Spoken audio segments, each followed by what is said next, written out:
Je ne sais pas si vous avez le sens de l'histoire, mais si vous ne l'avez pas, c'est que vous n'écoutez pas la radio,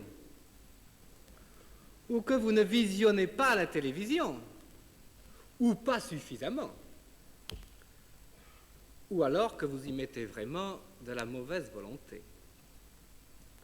Tous les moyens de communication sociale, et spécialement les moyens audiovisuels, s'épuisent à nous faire sentir que nous sommes irréversiblement sortis du Moyen-Âge, que le passé est mort, que nous sommes enfin au XXe siècle et que l'avenir commence aujourd'hui.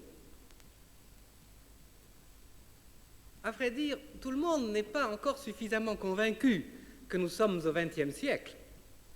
Il y a encore trop de gens qui ne vivent pas avec leur temps. Et c'est pourquoi on met tant d'insistance à nous rappeler quelle heure il est, quel jour nous sommes, dans quelle direction nous allons, que les fleuves ne remontent pas à leur source et que le cours de l'histoire ne reviendra pas en arrière. Si vous comprenez ces profondes vues philosophiques, vous avez le sens de l'histoire. Alors, écoutez la radio, visionnez la télévision. Quand il y est question de quelque horrible assassinat ou de prisonniers torturés ou d'un tremblement de terre ou autre cataclysme, le commentaire indigné est en substance toujours le même. Comment cela est-il encore possible au XXe siècle? Ces vues confuses, sommaires, impérieuses, si l'on analyse le contenu implicite, se ramène en somme à deux propositions. La première, le monde ancien est celui qui a existé jusqu'à nous, et le monde nouveau est celui qui commence avec nous. Nous sommes à la ligne de démarcation, au grand tournant de l'histoire, à l'heure de la grande mutation. Et deuxièmement, si nous voulons survivre avec l'histoire, il faut nous adapter par avance à cette grande mutation en cours. Ainsi, vous le voyez, l'histoire n'est plus la science du passé, et le sens de l'histoire n'est plus le sens du passé. L'histoire est en quelque sorte la science de l'avenir, et le sens de l'histoire est le sens de l'avenir, et le sens de l'avenir sous ce rapport et dans cette perspective, c'est qu'il faut trouver le moyen, dans ce monde qui se fait, de survivre, de conserver, de développer son audience, son influence et sa puissance.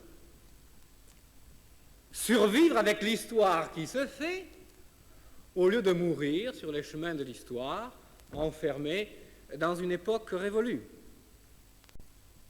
Dans le monde moderne, vous savez, tout le monde a le sens de l'histoire.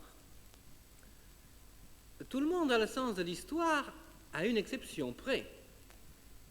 Tout le monde a le sens de l'histoire sauf l'Église. L'Église, c'est bien connu, n'a pas le sens de l'histoire, qui est une découverte moderne, une découverte profane, une découverte qui s'est faite en dehors du christianisme, et d'ailleurs que le christianisme avait longtemps empêché. Mais par une philanthropie généreuse, on veut bien s'employer à donner le sens de l'histoire à l'Église. Et cette découverte profane et moderne, il faut se hâter d'en instruire l'Église, si l'on veut, et on veut bien, que l'Église est une chance historique de trouver in extremis une place modeste dans l'univers de demain. Ma première observation et que tout cela n'a rien à voir avec les faits historiques, rien à voir avec les réalités historiques, et rien à voir avec aucune conclusion tirée de l'histoire. On nous parle implicitement ou explicitement de survivre à travers l'histoire, de ne pas rester en chemin, de ne pas être dépassé par les événements, de ne pas mourir au rebord du chemin de l'histoire, comme tant de choses sont mortes dans l'histoire. Mais cette opération de survie, si je puis ainsi parler, qui donc l'a déjà réussi à travers l'histoire? Cherchez, et vous trouverez qui? Vous trouverez précisément l'Église. L'Église qui est la seule société et la seule institution qui ait traversé l'histoire en restant substantiellement identique à elle-même. De toutes les sociétés, de toutes les institutions qui existaient il y a 2000 ans au moment de la naissance de l'Église, une seule a survécu identique à elle-même, et c'est précisément l'Église. Il semblerait donc que le secret de la survie dans l'histoire, puisque c'est le secret de la survie dans l'histoire qui intéresse si visiblement le sens moderne de l'histoire, il semble donc que le secret de la survie dans l'histoire, on devrait le demander à l'Église, qui en détient le record et même le monopole. Or, le paradoxe est que on pense communément et spontanément que ce secret, on le trouvera partout dans le monde, mais certainement pas dans l'Église. Et ce paradoxe nous apparaît encore plus paradoxal si nous constatons qu'il n'est pas spécial à notre époque, mais qu'à peu près toutes les époques, avant même de nommer explicitement le sens de l'histoire par ces termes sens de l'histoire, à peu près toutes les époques, on pensait que l'Église était en train de disparaître si elle ne s'adaptait pas doctrinalement au monde qui se fait. Le monde qui se fait s'est défait. L'Église a continué son histoire, mais à chaque époque, nous retrouvons le même paradoxe. Et ce paradoxe, il dure d'ailleurs depuis les débuts même de l'Église. Je dirais qu'il commence au moins avec les pèlerins d'Emmaüs. Les pèlerins d'Emmaüs qui, sur leur chemin, déploraient que la belle aventure du christianisme ait été si vite finie. Et ils étaient tristes, nous dit saint Luc. En effet, ils ne pensaient pas, avant la rencontre du Seigneur ressuscité, ils ne pensaient pas, par exemple, que l'Empire romain finirait bien avant le christianisme. Au temps de Néron, les puissants du jour et les intellectuels à la mode ne pensaient pas du tout que c'était la Rome païenne qui avait commencé à mourir. Ils pensaient qu'ils assistaient à la fin du christianisme, et d'ailleurs ils y prêtaient les mains. C'est que déjà l'Église n'avait effectivement aucun sens de l'histoire, aucun sens mondain de l'histoire, car enfin, dans l'Empire romain, le Dieu des chrétiens, il avait manqué le coche. Il avait l'occasion de survivre qui lui était offerte en acceptant d'entrer. On acceptait qu'il entrât dans le panthéon romain avec les autres dieux sur un pied d'égalité, dans le respect mutuel, la coexistence et le dialogue selon un saint pluralisme. Manquant du sens de l'histoire selon le monde, le Dieu des chrétiens n'y est pas entré. Et c'est le panthéon romain qui est devenu très vite une curiosité archéologique. Nous en trouverions des exemples analogues presque à chaque siècle. J'en retiendrai un seul, car on en a un seul de plus, car on en a beaucoup parlé depuis quelques années, non sans raison. C'est l'exemple au IVe siècle de l'arianisme. L'arianisme était une géniale adaptation du christianisme au monde qui se fait. Arius était un théologien moderne qui faisait entrer dans la pensée religieuse le fruit des dernières découvertes de la science et de la recherche philosophique. Non sans difficulté, il y a toujours des difficultés, car, bien sûr, comment appelait-on ça au IVe siècle? Quelques pamphlétaires intégristes attaquaient ignominieusement la personne d'Arius. Bien sûr, quelques pamphlétaires intégristes, car voyez-vous, cette engeance rétrograde n'avait pas encore complètement disparu au IVe siècle après Jésus-Christ. Quelques pamphlétaires intégristes au IVe siècle, c'est de l'histoire, attaquaient ignominieusement la personne d'évêque qui se portait garant de la parfaite orthodoxie d'Arius et qui déplorait que l'on lance contre lui des calomnies dénuées de toute vérité dans un climat polémique incompatible avec la charité nouvelle. Arius avait pour lui le sens de l'histoire et même, comme dit Étienne Gilson, il avait pour lui le bon sens. Car, disait-il, au IVe siècle après Jésus-Christ, la logique humaine indique évidemment que le Fils de Dieu ne peut pas être l'égal du Père puisqu'il tient du Père son existence. Bien sûr, les siècles antérieurs, avec leur conditionnement sociologique, avaient une autre idée de Dieu, mais qui ne peut plus nous satisfaire aujourd'hui au IVe siècle après Jésus-Christ.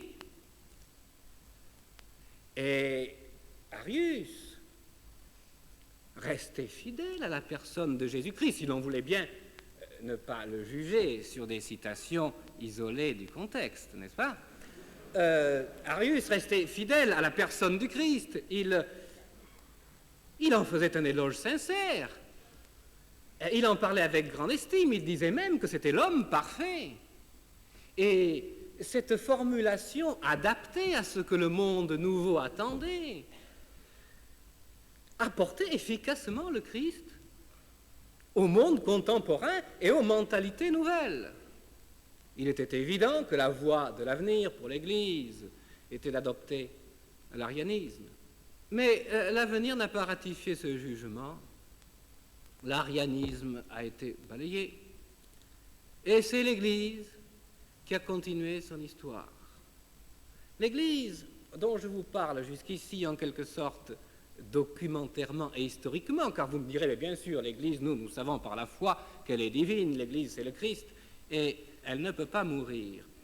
Mais la constatation historique que je fais jusqu'à présent, pour le moment, abstraction faite de toute considération religieuse, c'est une constatation que croyants comme incroyants peuvent faire en commun. C'est que presque à chaque siècle, le mouvement des idées du monde a été de suggérer à l'Église qu'elle survivrait dans la marche de l'histoire grâce à des transformations fondamentales. Et ce que nous montre l'histoire, même si nous ne croyons pas au dogme de l'Église, mais comme simple fait historique, ce que nous montre l'histoire, c'est que l'Église, si elle a survécu à travers l'histoire, ce n'est pas dans ses transformations occasionnelles, mais c'est dans son identité substantielle, et par son identité substantielle, par sa fidélité à un seul credo, un seul pater, un seul décalogue, 7 sacrements toujours les mêmes, la succession apostolique et la primauté du siège romain. Seulement, voyez-vous, et ma seconde observation connexe à la première et que je vous ai déjà en substance exposé en vous exposant la première, c'est ce mouvement d'idées du monde à chaque époque qui va chercher, qui essaie de trouver les conditions de la survie historique, non point dans ce qui est par nature durable, mais dans ce qui est par nature éphémère. Cette illusion sans cesse renaissante, si elle est sans cesse renaissante, c'est qu'elle doit trouver sa racine dans quelques caractéristiques de notre nature humaine.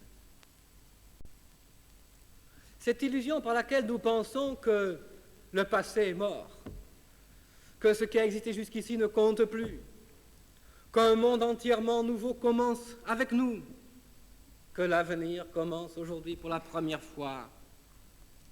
Cette illusion s'explique parce que tout cela est vrai aussi, mais d'une vérité secondaire, circonstancielle, relative, d'une vérité relative au sujet pensant, d'une vérité psychologique, comme nous pouvons le voir d'ailleurs, si nous descendons en nous-mêmes et faisons un peu d'introspection.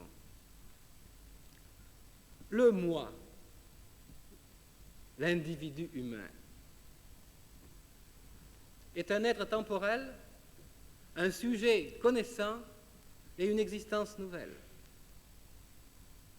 Un être temporel, le moi, chacun de nous, existe dans le temps, mais exister dans le temps pour le moi, c'est exister dans le présent. Le présent est la seule partie du temps qui existe pour moi. Le passé n'existe plus, l'avenir n'existe pas encore.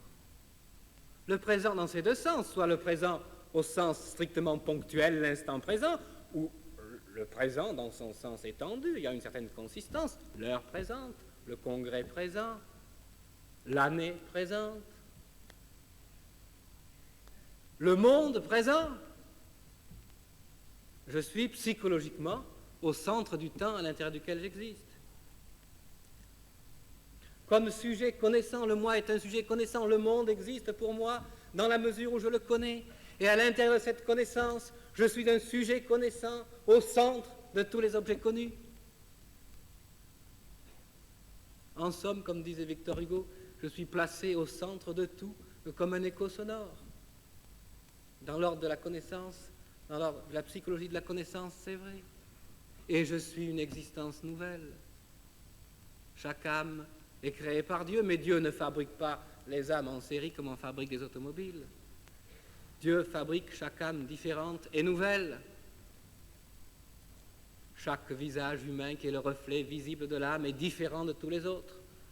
Et les saints, nous le voyons bien, les saints qui ont tous la même nature humaine, qui pratiquent tous l'imitation du même Jésus-Christ dans la même doctrine de la même Église, leur sainteté est chaque fois nouvelle.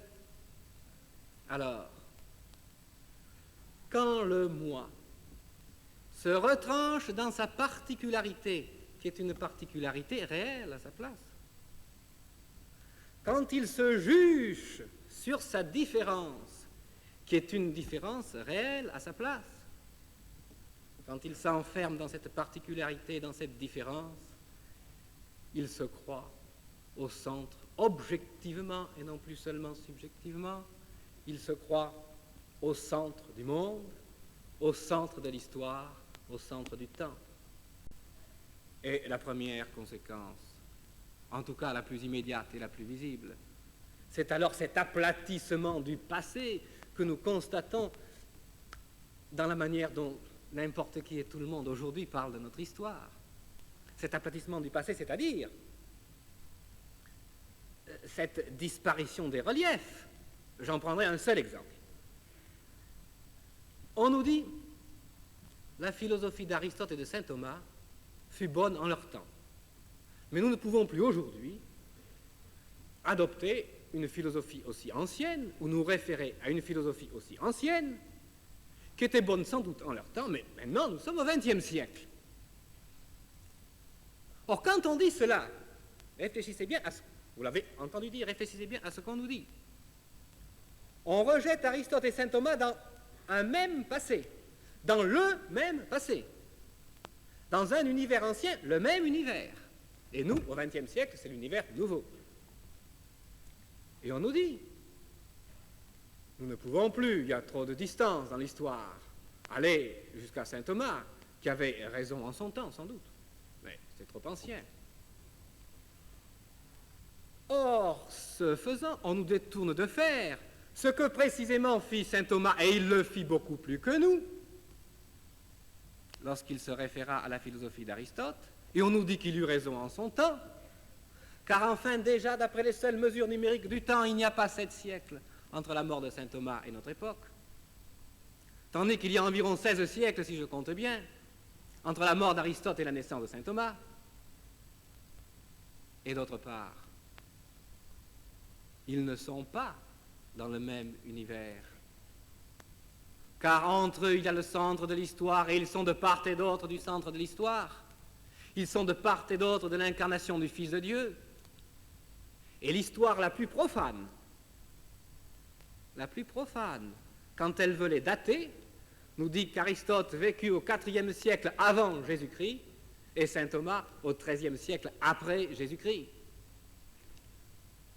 Mais, vous voyez, quand on nous dit dans l'univers ancien, cet aplatissement du passé qui se produit parce que le sujet pensant qui est le centre subjectif du temps se considère aussi comme en étant le centre objectif, et quand il en est le centre objectif, la réalité du passé perd jusqu'à sa consistance.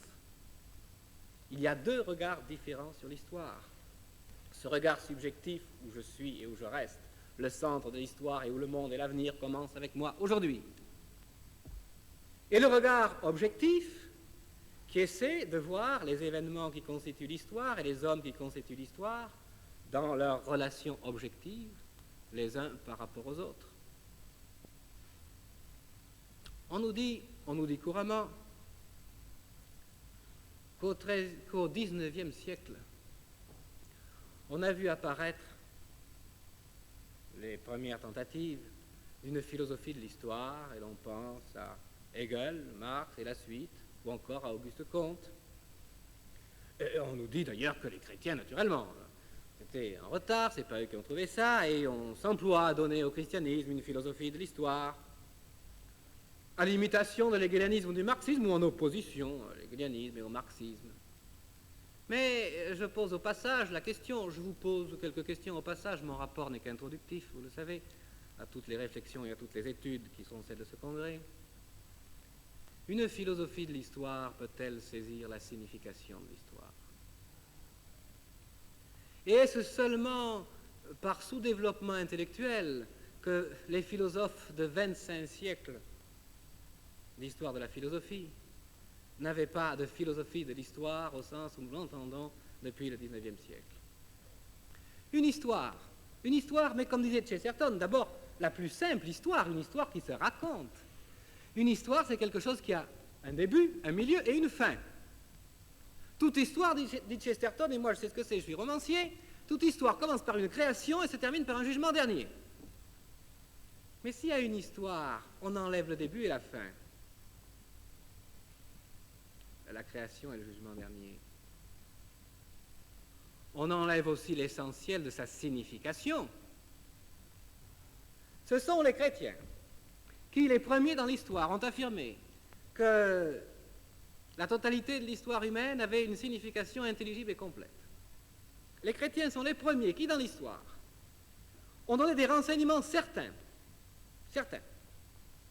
sur l'origine de l'histoire et sur la fin de l'histoire, et sur son centre,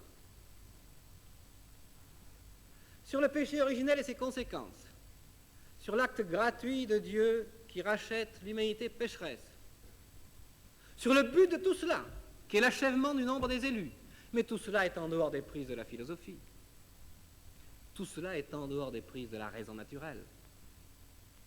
Ne croyez pas que je sois un détracteur de la philosophie ou de la raison naturelle. Seulement, il y a ce que la philosophie peut faire et ce qu'elle ne peut pas faire. La philosophie peut nous dire beaucoup de choses sur la nature de l'homme, sur sa loi morale, nous en avons parlé l'an dernier, sur l'existence de Dieu. Et la révélation vient non pas l'abolir, mais la purifier, la compléter, la fortifier dans cette connaissance-là. Mais sur la signification de l'histoire. Car la philosophie, c'est la raison naturelle fonctionnant sur des faits constatables à la lumière des principes de la raison.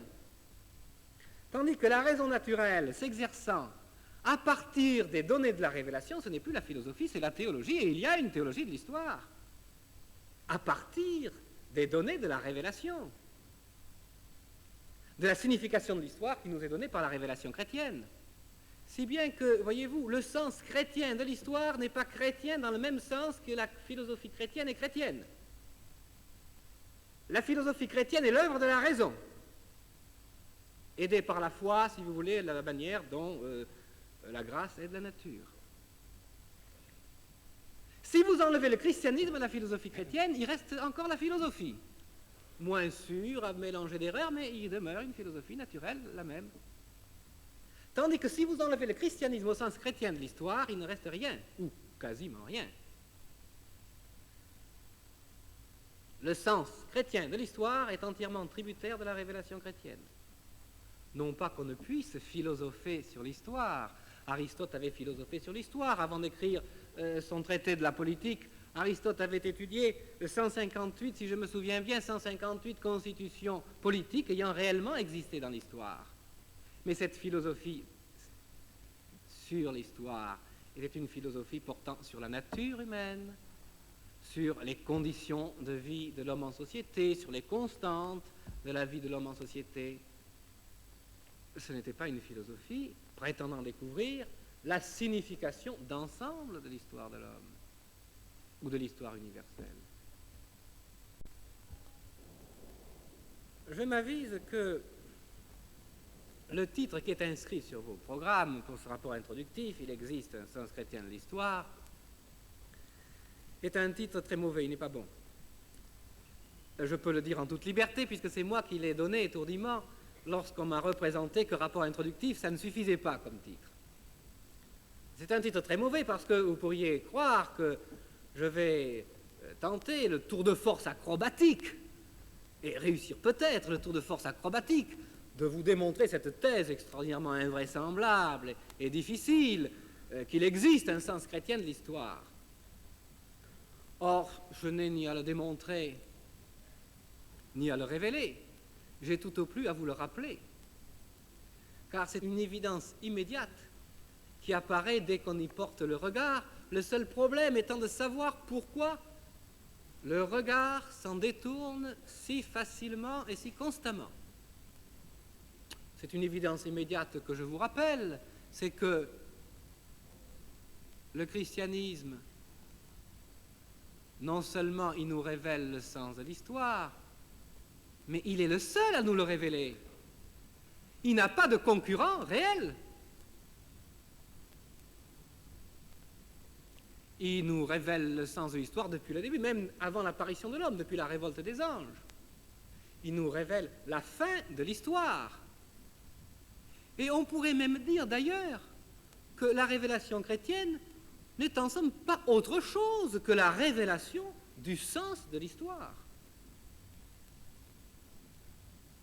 La révélation du sens de l'histoire depuis l'histoire éternelle et immobile de Dieu avec la procession des personnes divines jusqu'à notre vocation à participer autant qu'il est possible à la créature, à venir participer autant qu'il est possible à la créature, à la vie même de la Sainte Trinité. Je crois qu'on peut même dire que religion chrétienne, révélation chrétienne, sens chrétien de l'histoire, c'est tout un.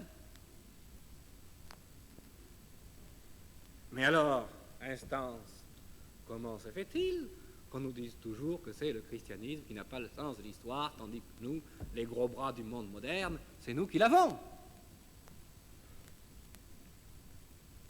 Eh bien, vous l'avez pressenti, après ce que je vous ai dit, c'est qu'on ne parle pas de la même chose. Mais pas du tout. Le terme sens a en l'occurrence deux acceptions sans communication l'une avec l'autre. Le sens de l'histoire, ça peut vouloir dire la signification intelligible. Et la signification intelligible à l'esprit humain et illuminé par la grâce, nous venons d'en parler. Mais on ne nous dit pas exactement ça, on nous dit il faut aller dans le sens de l'histoire. On n'entend pas par la signification, parce qu'on ne dirait pas il faut aller dans la signification. On entend direction. Et en disant être dans le sens de l'histoire, avoir le sens de l'histoire, ou aller dans le sens de l'histoire, on entend implicitement mais forcément que l'histoire a une direction fatale, en dehors de nous, en dehors de nos prises, et que tout ce que nous pouvons faire, c'est de prendre le vent et de nous y adapter par avance. Alors, bien sûr, à celui qui, dans le sens de l'histoire, cherche le moyen d'être demain puissant, influent, pourvu d'une audience, prospère, à celui qui, au fond, par sens de l'histoire, entend en dernière analyse une indication sur le cours que prendra, sous toutes ses formes, la lutte pour le pouvoir temporel. Et quels Césars demain auront les honneurs du triomphe et les réalités de la puissance. À ceux qui se posent cette question-là, si vous leur répondez que la signification de l'histoire va d'une création à un jugement dernier, ils trouveront que vous ne répondez pas à la question.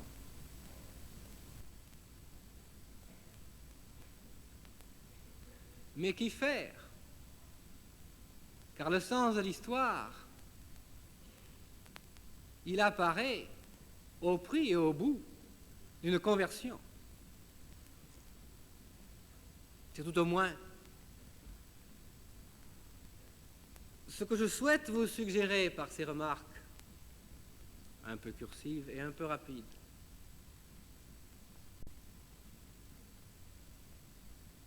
Je crois pourtant aux leçons de l'histoire, je vous l'ai dit, je crois aux leçons de l'histoire pour le moraliste, je crois aux leçons de l'histoire pour le politique, et puis on en parlera, je pense, pendant ce congrès, je crois aux leçons de l'histoire pour le psychologue, je crois aux leçons de l'histoire pour le philosophe, s'il ne s'imagine pas que la raison naturelle à elle seule peut découvrir la signification d'ensemble de l'histoire humaine. Je crois d'ailleurs que la principale leçon de l'histoire, c'est celle que nous avons essayé de vous donner lors de notre congrès de l'an dernier, c'est que les sociétés sont prospères dans la mesure où elles observent le décalogue, et que les sociétés entrent en décadence dans la mesure où elles s'en détournent. Et dans cette perspective-là, on peut prévoir les conséquences de certains actes politiques, assurément. Encore qu'on ne puisse généralement point prévoir le visage concret que prendront ces conséquences, ni non plus les événements particuliers qui viendront aggraver ces conséquences ou les contrarier. L'histoire ne permet généralement pas de prévoir l'événement à venir, ni ce que sera quant à son visage temporel, ni ce que sera le monde de demain. À cet égard, il n'y a pas de science naturelle de l'avenir, parce que l'avenir est le secret de Dieu et le fruit de la liberté de l'homme. Aucune philosophie, fût-elle philosophie de l'histoire, ne peut dire avant l'événement si Achille va rendre à Priam le corps d'Hector. Aucune philosophie de l'histoire, aucune science humaine ne peut dire avant l'événement si les Troyens vont conduire à l'intérieur de leurs murs cet étrange cheval que les Grecs, en se retirant, ont laissé sur le rivage. Aucune science humaine ne peut dire d'avance l'effet exact que produira sur César et sur Antoine le nez de Cléopâtre. Et pourtant, la face du monde en sera changée. Et il y aura toujours dans l'histoire le nez de Cléopâtre. Il y aura toujours dans l'histoire cet étrange cheval, tentateur et perfide, laissé sur le rivage.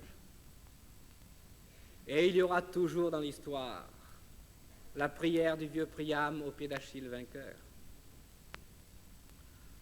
Aucune philosophie, aucune science humaine, ni même aucune théologie ne peut nous dire ce que sera le monde de demain. Les révolutionnaires de 1789 étaient pleins d'idées sur l'avenir, mais en 1789, ils n'avaient prévu ni la République, ni Bonaparte, ni le Code civil. Les révolutionnaires de 1917 avaient dans leur marxisme-léninisme un instrument scientifique de prévision de l'avenir. Et en 1917, ils ne prévoyaient ni la longue maladie de Lénine, ni le stalinisme, ni la déstalinisation, ni la révolution culturelle chinoise. Et les chrétiens ne sont pas plus avancés que les révolutionnaires en ce domaine. dans les catacombes ou au Colisée, il n'avait prévu ni Constantin ni l'âge constantinien. Saint Benoît, qui est en un sens le créateur de l'Europe chrétienne, Saint Benoît n'avait pas prévu l'Europe chrétienne. Les chevaliers de la dernière croisade n'avaient pas prévu la mort de Saint-Louis à Carthage sur un lit de cendres. Jeanne d'Arc n'avait pas prévu que les Anglais se feraient anglicans. Mais la différence des chrétiens, dans la mesure où ils sont chrétiens, c'est qu'ils ne se soucient pas de telles prévisions. Le Concile de Trente ne se demandait pas quel serait le monde de demain pour y adapter par avance la pastorale, la prédication et l'apostolat. Le Concile de Trente se préoccupait d'être plus exactement fidèle au même credo, au même pater, au même décalogue, aux 7 sacrements toujours les mêmes, à la succession apostolique et à la primauté du siège romain.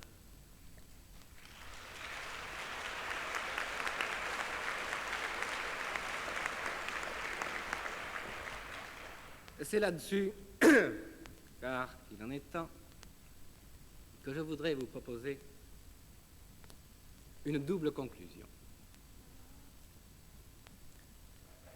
Première conclusion, quand nous jetons, après coup, un regard sur le déroulement de l'histoire de l'Église, nous constatons qu'à chaque époque, elle a su s'adapter pratiquement aux particularités du temps.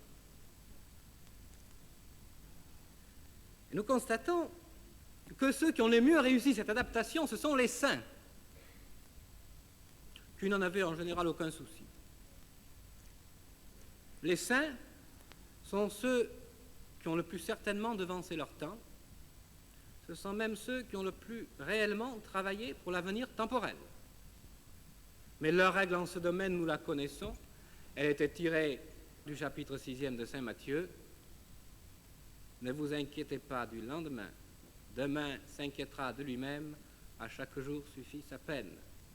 Ce que Saint François de Sales, je crois, commenté et développé en ces termes, à chaque jour suffit sa peine, son cantique et sa demi-lumière.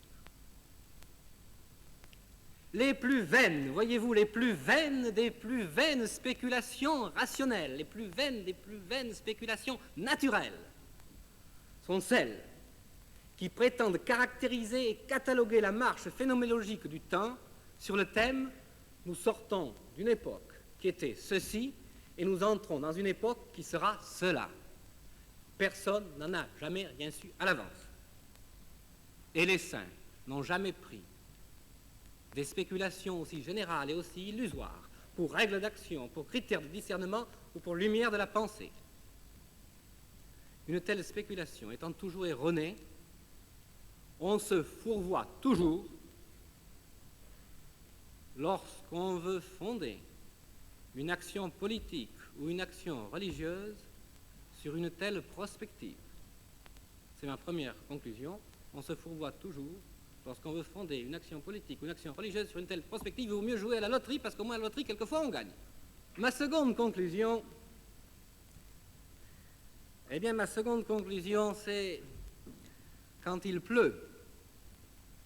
Quand il pleut, c'est le début du dernier éditorial de Jean Housset, que vous avez déjà lu dans Permanence, et si vous ne l'avez pas lu, vous vous précipiterez en sortant. Vous trouverez à la librairie le dernier numéro de Permanence et vous lirez « Quand il pleut ». Quand il pleut, il pleut.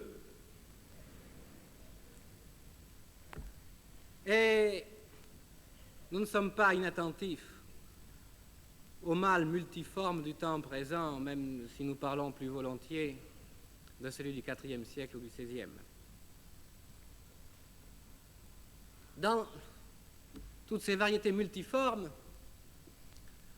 à mes yeux, le mal, l'essentiel de ce que nous souffrons aujourd'hui peut se résumer en une phrase de Monseigneur Marcel Lefebvre, qui est notre éminent ami, et qui est, comme vous le savez, le supérieur général de la congrégation des Pères du Saint-Esprit.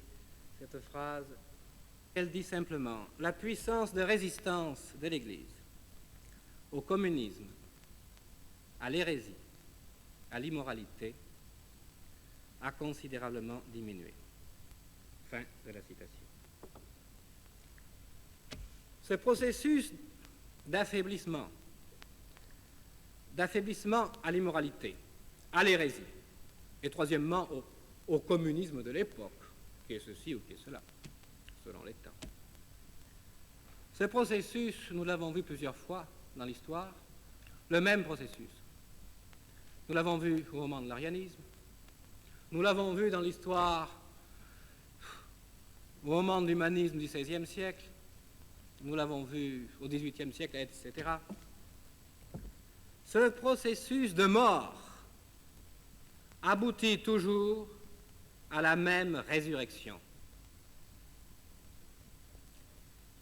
Et le diagramme, si je puis dire, de ce processus de mort qui aboutit toujours à la même résurrection, Chesterton l'a tracé en une page que je veux vous lire. Je n'ai pas abusé de lecture, je vais vous en faire une, en terminant ou presque.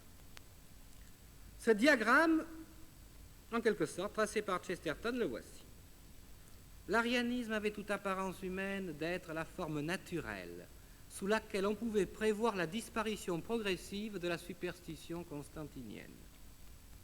La foi était devenue une chose respectable, puis une chose rituelle. Elle s'était ensuite transformée en une chose rationnelle. Et les rationalistes étaient prêts. Vous pensez que ça va être à l'accueillir? Non, jamais, au moment où elle est devenue rationnelle. Et les rationalistes étaient prêts à en effacer les derniers vestiges, tout à fait comme à présent. Tout à fait comme à présent, c'est Chesterton qui écrit ça.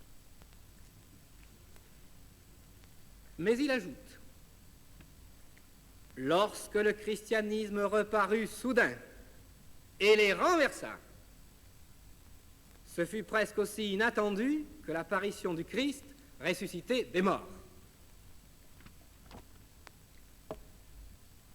Oui, chaque fois que l'Église s'est ouverte au monde, au lieu de résister au monde et de convertir le monde, on a vu la religion chrétienne devenir en quelque sorte plus naturelle et plus rationnelle.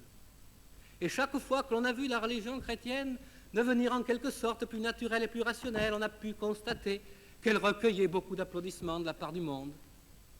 Mais on a pu constater du même coup que la religion chrétienne était en train de disparaître par dilution et par asphyxie. Elle s'approche du panthéon, et cette fois c'est le panthéon moderne des idoles profanes. Elle est sur le seuil, elle se prépare à entrer, elle a déjà un pied à l'intérieur. Tous ces anciens ennemis sont là. Ils sont venus l'encourager amicalement dans la coexistence et le dialogue. Et c'est toujours à ce moment-là qu'il se passe quelque chose. Il se passe quelque chose. Mais non point au seuil du Panthéon. Non point parmi ceux qui sont assemblés alentour. Il se passe quelque chose ailleurs, à l'écart, plus loin. Le christianisme réapparaît toujours à l'extérieur du compromis avec le monde dont on était en train, au seuil du Panthéon, de négocier les dernières stipulations. Chaque fois que le christianisme s'est affadi dans un compromis avec le monde, ce n'est pas à l'intérieur du compromis qu'on l'a vu survivre ou renaître, malgré les efforts souvent sincères de ceux qui s'employaient à obtenir que le traité de compromis soit le moins mauvais ou le moins dur possible. Chaque fois, le christianisme a réapparu à l'extérieur du compromis dans lequel une foi affaiblie se liait au sort précaire d'un monde en train de passer. Car voyez-vous, c'est le propre du monde d'être toujours en train de passer. Et c'est le propre du christianisme d'être toujours en train de renaître. Deux opérations qui sont fondamentalement distinctes, deux opérations qui sont même absolument hétérogènes l'une à l'autre. Et le christianisme renaît, non point en faisant référence au plus récent état de la théologie en décadence, mais à son premier état de lumière intégrale. Non point en faisant référence aux théologiens de la dernière pluie, fût-ce en les corrigeant partiellement, mais en faisant référence à la foi de Saint Pierre et de Saint Paul, dans son immuable intégrité et dans son éternelle actualité. Nous ne sommes pas appelés à une opération de prospective ou de sauvegarde. Nous ne sommes pas appelés à une opération de prospective visant à rationaliser ou naturaliser l'Église en fonction du monde, de ce que sera éventuellement le monde de demain. Nous ne sommes pas appelés non plus à une opération de sauvegarde comme s'il nous appartenait, comme si nous avions à sauver l'Église, alors que c'est elle qui nous sauve et qui nous sauvera. Le secret de vie du christianisme n'est pas dans une prospective naturelle, il n'est pas non plus dans une survivance à la manière dont ont pu survivre pendant un temps la religion druidique ou la philosophie marxiste.